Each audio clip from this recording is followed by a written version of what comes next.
रहती है वो ऑन द रेटिना है, और जिसकी वेवलेंथ और कम है वो in front of retina focus हो जाती है। एक क्वेश्चन आया, हाइपरमेट्रोपिया और प्रेसबाइपिया डिफरेंट क्या है? देखिए, प्रेसबाइपिया तो बेसिकली हम क्या करते हैं कि जब भी पास का पेशेंट को कम दिखता है तब हम देते हैं प्रेसबाइपिक करेक्शन, और हाइपरमेट्रोपिया में जो है दूर के लिए हम करेक्ट करते हैं। ठीक है, और हाइपोमेट्रोपिया किसी भी एज में हो सकता है, 10 से लगाकर कोई भी एज में आपका हो सकता है, पर प्रेसबाइपिया जो है 40 साल के बाद ही उसको दिक्कत आती है, और पास में देखने में दिक्कत आती है, ये डिफरेंस आ गया है। फिर उसके बाद आप देखेंगे प्रेसबाइपिक करेक्शन को डिस्टेंस का 6/6 हो सकता है, और नियर का जो है A-net हो सकता है, इससे भी कम हो सकता है। ये प्रेसबाइपिक करेक्शन हो गया। प्रेसबाइपिया बेसिकली हम एक्मोडेशन को देखकर करते हैं कि पेशेंट का एक्मोडेशन कम होने लग गया है, जिसकी वजह से हम प्रेसबाइपिक करेक्शन देते हैं।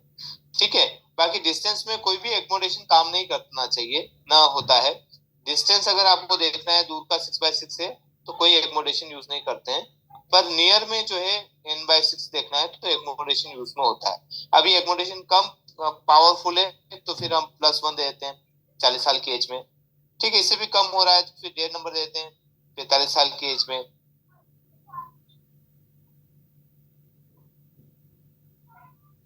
असाइनमेंट सर आप बुक से कवर करिए, क्योंकि काफी बड़े रहते हैं असाइनमेंट, और उनमें आप जो क्वेश्चन ढूंढेंगे उनको आपको बुक से ही करना पड़ेगा। जहां तक है वहां तक असाइनमेंट कर लीजिए आप, और उसके बाद वहां पे भेज दीजिए नासिक, हम फिल कर देंगे उसको बाकी को। बाकी आपको जहां तक आ रहा है वहां तक आप कर दीजिए।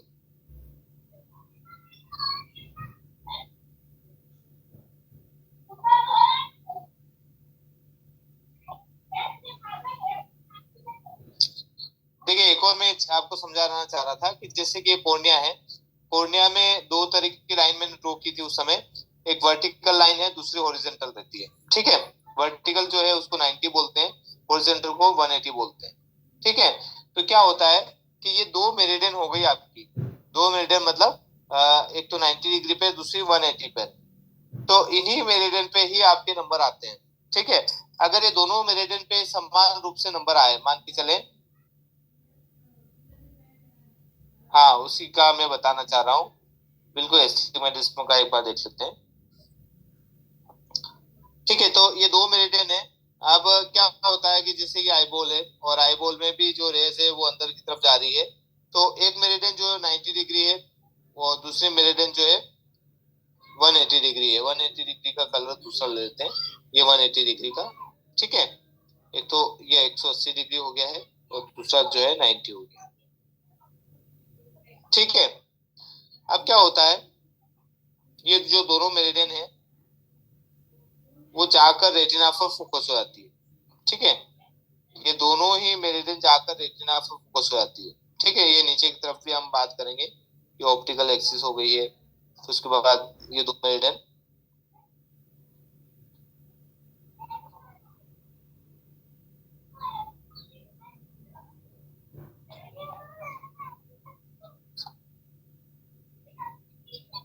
ठीक है, ये आप यहाँ पर देखेंगे वर्टिकल मेरिडियन, और दूसरे हॉरिजॉन्टल भी यहाँ ड्रॉ कर देते हैं। ठीक है,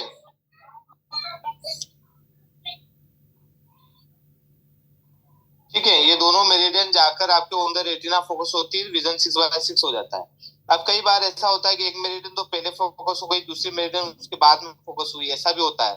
ठीक है, ये मेरिडियन जो है पहले फोकस हो गई यहाँ पर, दूसरी मेरिडियन इतनी दूरी, बीच में इतनी दूरी बन गई है, इसी को हम एस्टिग्मेटिज्म बोलते हैं। ठीक है, तो जब भी कोई रेस अपनी आंख में जा रही है वो दो फोकल पॉइंट बना लेती है, उसको हम एस्टिग्मेटिज्म बोलते हैं। ठीक है, तो दो मेरिडियन 90 डिग्री से जा रही है, 180 डिग्री, एक वेव तो हॉरिजॉन्टली पूरा हवा लेके आ रही है, प्रकाश लेके आ रही है। ठीक है, और दूसरी मेरिडियन जो है 180 डिग्री पर लेके आ रही है।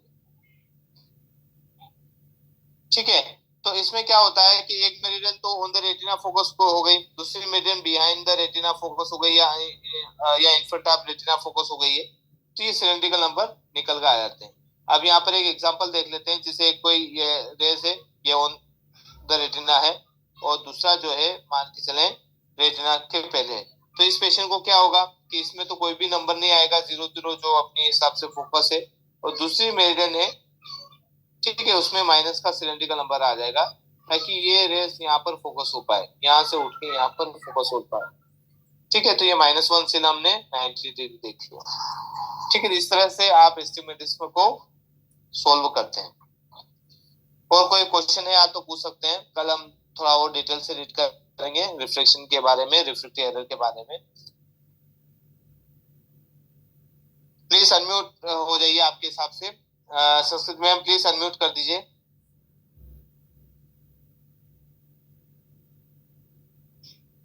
किसी का कोई क्वेश्चन है तो आप पूछ सकते हैं, एस्टिग्मेटिज्म के बारे में पूछ सकते हैं, या फिर देखिए कंपाउंड भी रहता है तो वो भी आपका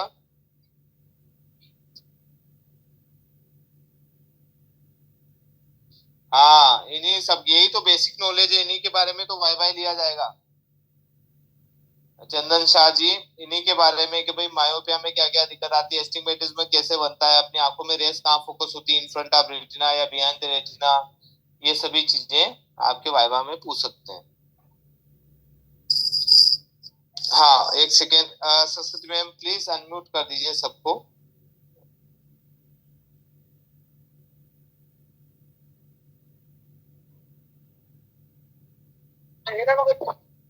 जी, जिसका भी क्वेश्चन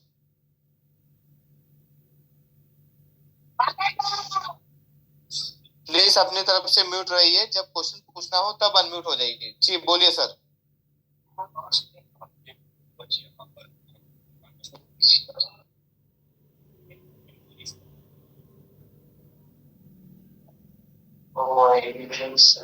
सर जी जी सर, जैसे कोई कस्टमर को 6/6 देना ही जरूरी है, 6/9 से भी काम चल जाएगा? देखिए, आपका अगर पिनोल 6/6 बता रहा है तो आपको 6/6 ही लेके आना है, क्योंकि वो टारगेट आपने वो बता दिया उसने पिनोल में। और अगर पिनोल 6/9 बता रहा है तो एक बार वो पिनोल डाल के चेक करिए कि आपका विजन ऐसा तो नहीं कम दे रहे हैं आप, जैसे 6/9 है, और पिनहोल वापस डाल के देख लीजिए उसका 6/6 तो नहीं हो रहा है। अगर नहीं हो रहा है तो 6/9 पे ही छोड़ के आप नंबर दे सकते हैं। और सर, ये कोटिंग से भी कोई फर्क पड़ता है कि जैसे कोई कस्टमर आया था, उसने मतलब उसका चश्मा लेके उसने बोला कि यही बनाना है, चेक वेक उसने कुछ कराया नहीं, कह रहा नहीं ये मुझसे अच्छा दिखता है, हमने उसका बना दिया, लेकिन उसे कोटिंग थोड़ी अच्छी दे दी, ड्यूल कोट। हाँ, लेकिन अब वो कह रहा है कि मुझे दिक्कत हो रही है इसमें, मेरे सर में दर्द हो रहा है, लेकिन नंबर दोनों में वही एक्सिस है, वही सेम नंबर है।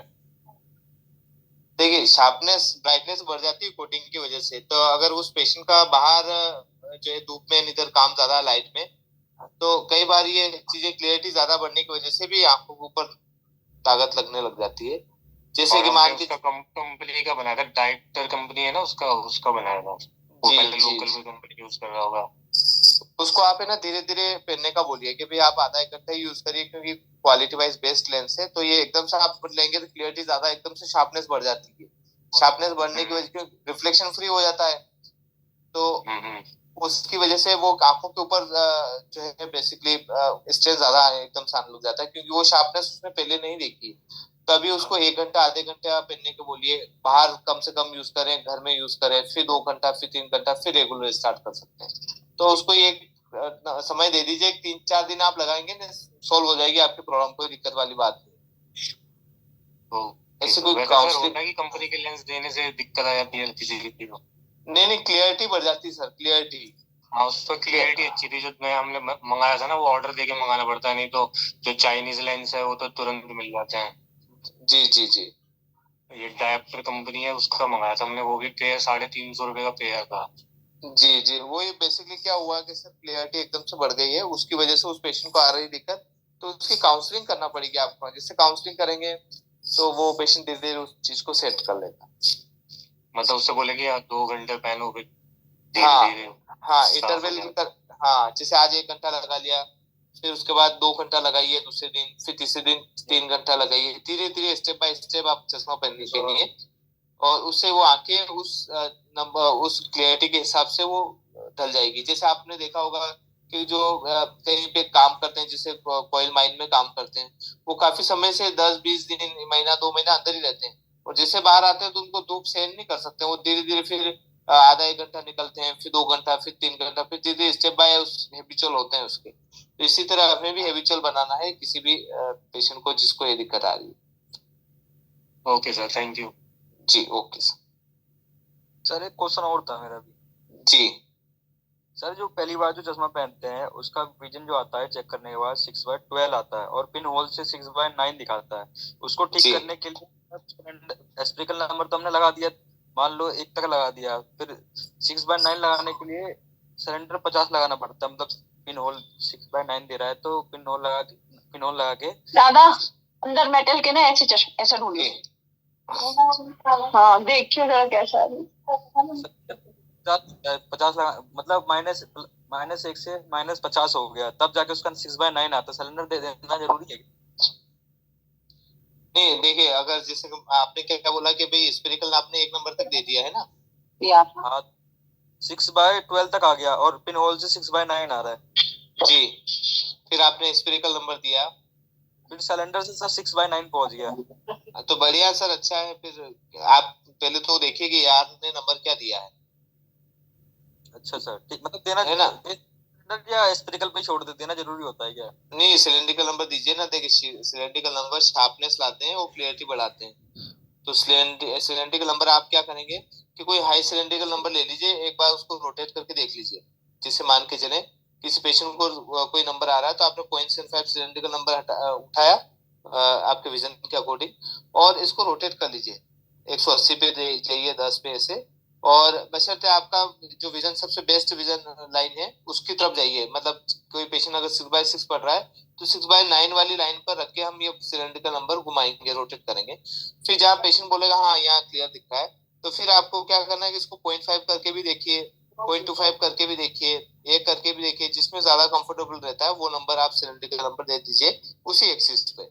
अब उसके बाद स्पेरिकल को आपको छेड़छाड़ करना चाहिए। ठीक है सर। है ना, इस तरह सर 90 पे प्लेन होता है या 180 प्लेन होता है? क्या चीज? सिलेंडर में सर जो नंबर होता है वो 90 प्लेन होता है या 180 प्लेन होता है? देखिए सिलेंड्रिकल नंबर में बेसिकली क्या होता है कि अपोजिट काम करता है। जैसे कि आपने 90 दिया है तो उसकी पावर 180 पे शिफ्ट हो जाती है, ऐसा रहता है। पर आप अगर ऐसे चेक करेंगे तो आपको ये वाला जो हमेशा पोर्शन जो है वो 0 बताएगा, और ये वाला जो है आपको नंबर बताएगा। अच्छा 90 वाला मतलब प्लेन दिखाएगा? हाँ 90 वाला प्लेन दिखाएगा। जब मैं और तू अंदर थे ना वो यहाँ था, इसलिए मैं अंदर होंगी तो तू बाहर रहेगी। ठीक है, आया आपको समझ में? हाँ सर, मतलब 180 पे नंबर रहेगा और 90 प्लेन रहेगा। 90 प्लेन रहेगा, बिल्कुल सर।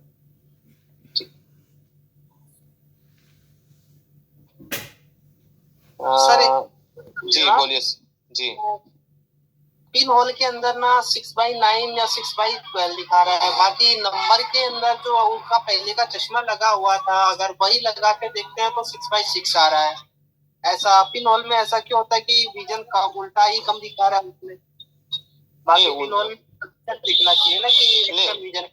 नहीं, पिन होल क्या पूरा नहीं दिखाता है। जिसे मान के चले कि आप अगर कोई किसी पेशेंट का ये 6/12 है और पिन होल लगाया आपने, 6/9 आ गया है, ठीक है। उसके बाद आप क्या करेंगे कि 6/12 से 6/9 का जो है करेक्शन लगाएंगे। मान के चले इस पेशेंट को -1 डायरेक्टर आपने दिया, अब इस पेशेंट का 6/9 आ गया, अब इस -1 के ऊपर आप पिन होल लगाइए, ये पेशेंट 6/6 हो जाएगा। नहीं, काफी का जैसे विदाउट अगर कोई नंबर लगाए हुए पिन होल लगाते तो उसमें कोई डिफरेंट ही नहीं दिखता। जैसा विदाउट पिन होल दिख रहा है वैसा ही पिन होल में दिखता है।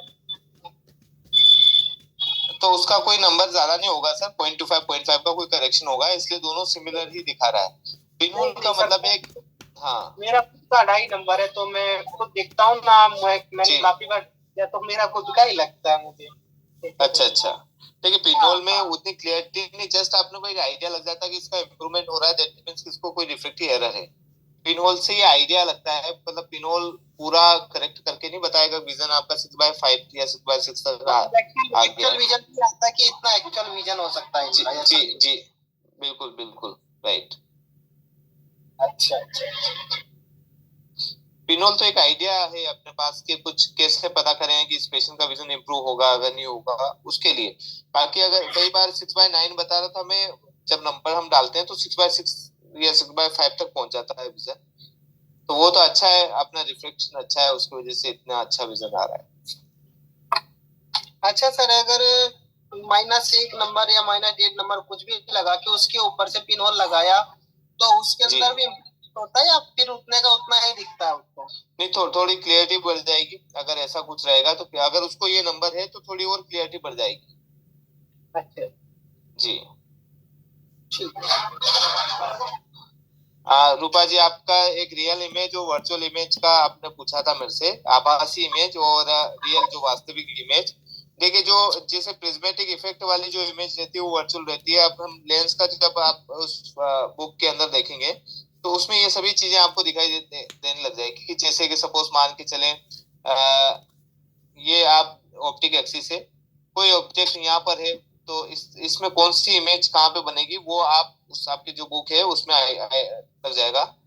उसमें आपको एक बार चेक करेंगे तो इसमें सब वास्तविक और रियल इमेज दोनों के डायग्राम आपको मिल जाएंगे। बेसिकली वर्चुअल इमेज और वास्तविक जो इमेज है वो इफेक्ट की वजह से आती है या लोकेशन की वजह से जो है इमेज चेंजेस होना स्टार्ट हो जाते हैं। तो वो आपको बुक के अंदर एक बार रीड करिए, उसमें आपको समझ में आ जाएगा। बाकी हम ऐसे अगर समझाएंगे तो काफी समय लग जाएगा आपको। सर पिनहोल के बारे में डेफिनेशन बताइए। देखिए, पिनहोल का बेसिकली ये रहेगा, पिनहोल में क्या रहता है बेसिकली कि जैसे जो अनवांटेड जो रेज है, बंच ऑफ रेज है, उनको कट आउट करके ओनली वन रेज जो है पास आउट हो जाता है। पानी पीता रहो। मतलब आपका जो एब्रेशन है, एब्रेशन वाला पार्ट आपका खत्म हो जाएगा पिनहोल की वजह से। तो हम ये डेफिनेशन लिख सकते हैं कि कोई भी बहुत सारी बंच ऑफ जो रेज है उनको कट आउट करके ओनली जितनी हमें रेज की रिक्वायरमेंट है वही रेज जाकर आपके रेटिना पर फोकस हो जाती है। और वो रेज बीमार वो रेज आपकी ना तो डेविएट होती है, ना डाइवर्ट होती है, ना कन्वर्ज होती है और रेटिना पर जाकर फोकस हो जाती है। तो आप ये डेफिनेशन लिख सकते हैं कि अनवांटेड जो रेज है जिनकी वजह से विजन अपना हैम्पर होता है वो अंदर इंटर ना होके ओनली वन रे जो है आपके रेटिना पर जाकर फोकस हो जाती है। मतलब पिनहोल इंक्रीज होता है, डिक्रीज होता है, स्टेबल भी रहता है पिनहोल? नहीं, पिनहोल तो ओनली स्टेबल रहता है। उसकी साइज रहती है 1.2 mm। तो वो उसमें साइज में या उसके एब्रेशन में कोई चेंजेस नहीं आते हैं। बेसिकली पिनहोल क्या करता है कि जैसे बहुत सारी रेज है, बंच ऑफ रेज है, ठीक है, तो इनमें से कोई पार्टिकुलर वन रेज ही अंदर पहुंच पाएगी और वो डेविएट नहीं होगी, ना तो ऊपर जाएगी, डाइवर्ट होगी, ना कन्वर्ज होगी। वो डायरेक्टली रेटिना पर जाकर एक बीम ऑफ द लाइट जो है वो जाकर रेटिना पर फोकस होगी बेसिकली। ठीक है जी, okay, thank you. Thank you. Hello जी बोलिए सर। सर, जैसे कि मतलब सर किसी का नियर का विजन ना 6/6 है, ठीक है, उसे और क्लियर करने के लिए प्लस का 50 लगा देते तो और क्लियर हो जाता है, वो देना चाहिए सर, नहीं देना चाहिए? देखिए, आप दे सकते हैं पर बशर्ते उस कस्टमर को ये बोल दीजिए कि आपकी जो डिस्टेंस है, वर्किंग डिस्टेंस, जैसे पेशेंट है मान के चले और इस पेशेंट को ये आपने लगाया कि इस पेशेंट को 1 नंबर और ये पेशेंट आराम से 30 सेंटीमीटर पर रीड कर रहा है। अब जैसे आपने 1.5 नंबर लगा दिया है, इस पेशेंट को और क्लियर दिखने लग गया है, N6 और अच्छा दिखने लग गया है, तब ये जो डिस्टेंस है वो कम हो जाएगी, 25 सेंटीमीटर ही रह पाएगी या 20 से 25 सेंटीमीटर ही हो जाएगी। तो ये वर्किंग डिस्टेंस कम हो जाएगी उस पेशेंट की।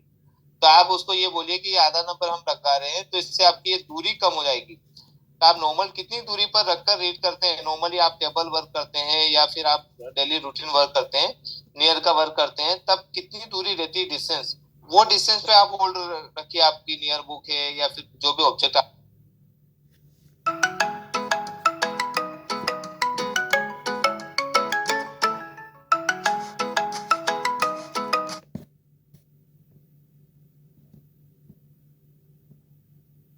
रीड करेगा वो फिर वापस कंप्लेन लेके आपके पास आएगा, तो आपको ये काउंसलिंग करना रहेगी।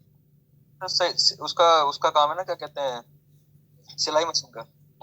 हाँ, सिलाई मशीन का काम है सर। तो 25 से 30 सेंटीमीटर ठीक है, तो आपको 30 सेंटीमीटर तक दीजिए, आप उसको ज्यादा करेक्शन वो मत दीजिए, क्योंकि देखिए अगर 30 हाँ सेंटीमीटर विजन है बिना नंबर के, और साफ करने के लिए करते हैं, वो 50 नंबर दिया था मैंने।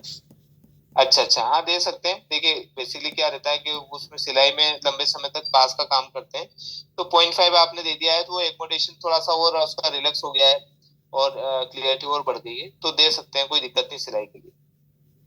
अच्छा जी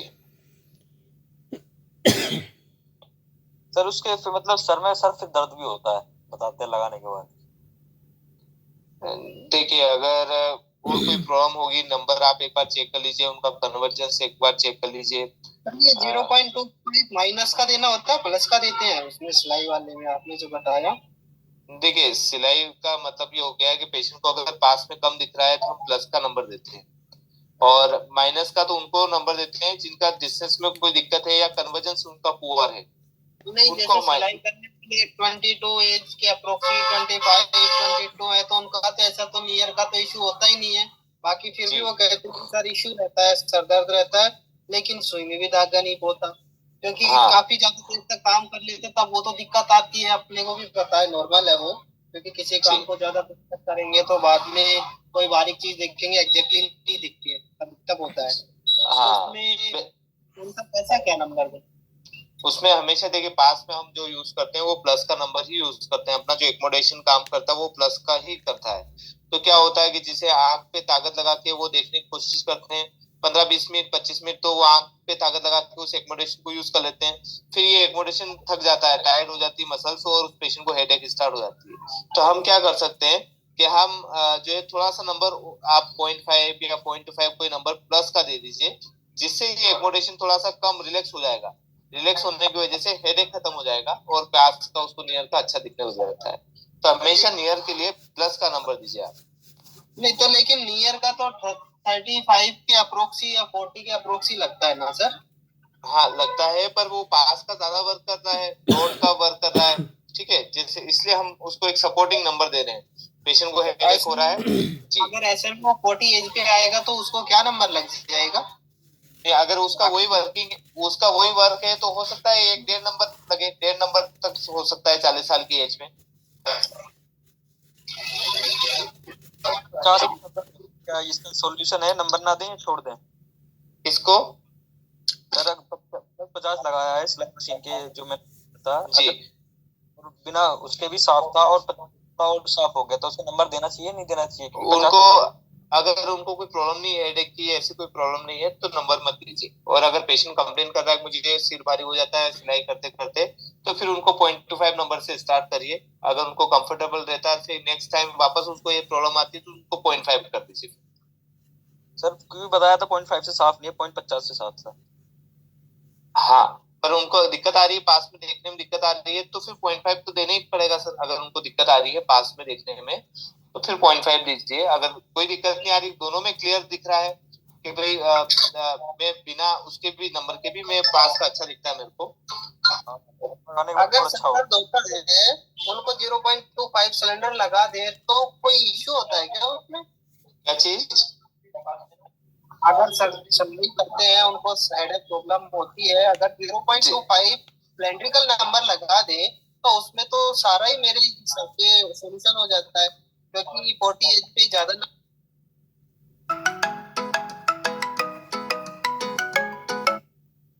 अगर प्लस का नंबर लगाने लग जाए तो उनके हैबिट में हो जाएगा, और 40 एज पे जाते जाते ना बहुत ज्यादा नंबर हो जाता है। नहीं देखिए बेसिकली क्या है कि ये सब एक्सप्रेशन का है। आपको सिलेंड्रिकल नंबर अगर होता है तो ही दे सकते हैं अपन, अदरवाइज नहीं दे पाएंगे अपन। माइनर तो सबको रहता है, माइनर तो सबको रहता है 0.25। हाँ, पर वो सिलेंड्रिकल नंबर माइनस का भी देता है, प्लस का भी देता है। आप कौन सा सिलेंड्रिकल नंबर देंगे आप? वो देखना पड़ेगा ना, क्योंकि हाँ, वो प्लस देखना का पड़ेगा। स्पेरिकल देंगे तब तो वो तो इश्यू हो जाएगा ना बाद के लिए। तो नहीं कोई इश्यू नहीं होगा। अगर 0.25 जैसे कई बार हेडेक का कोई पेशेंट आता है तो उसकी अगर हेडेक स्पेरिकल नंबर की वजह से हो रहा है तो स्पेरिकल नंबर देंगे, अगर सिलेंड्रिकल नंबर की वजह से हो रहा है सिलेंड्रिकल नंबर देंगे। तो वो नंबर आपको चेक करना पड़ेगा। ऐसे रेंडमली कोई नंबर थोड़ी दे सकते हैं, कोई सिलेंड्रिकल नंबर या स्पेरिकल नंबर, उसको एक बार चेक करना रहेगा। वो तो चेक करके ही देना होता है। जी प्लस स्पेरिकल की बजाय तो सिलेंडर मुझे बेटर लगता है, प्लस सिलेंडर या माइनस सिलेंडर, क्योंकि बाद में दिक्कत नहीं आती। हाँ, नहीं अगर पेशेंट कंफर्टेबल है तो दे सकते हैं, अगर पेशेंट कंफर्टेबल नहीं है तो फिर नहीं देना चाहिए। अब कंफर्ट में तो नहीं देते। हाँ जी, ठीक है फिर आज। जी बोलिए सर। हाँ बोलिए सर। इसमें मैंने बताया जैसे कि का बनाया और किया तो और साफ मैंने +50 लगाना था, अलग से चेक करा तो +50 लग रहा था, तो उसको एडिशन बनाना कैसे बनाएंगे? नहीं, इसके एडिशन तो वैसे बेसिकली एक नंबर से या फोन नंबर से स्टार्ट होता है, तो हमें एडिशन नहीं बनाना है। 0.5 का ये दे दीजिए, आप तो स्फेरिकल नंबर दे दीजिए, जब भी रीडिंग का काम करेंगे तब लगाएंगे, बाकी टाइम नहीं लगाना है हमको। या मेरे हिसाब से 0.25 दे दीजिए, अभी स्टार्टिंग के हिसाब से, अभी तो कोई यूज नहीं कर रहे हैं वो, तो अभी आप 0.5 दे दीजिए, फिर बाद में 0.5 पे अपग्रेड कर सकते हैं हम, ऐसा कर सकते हैं उनको क्लियरिटी के लिए।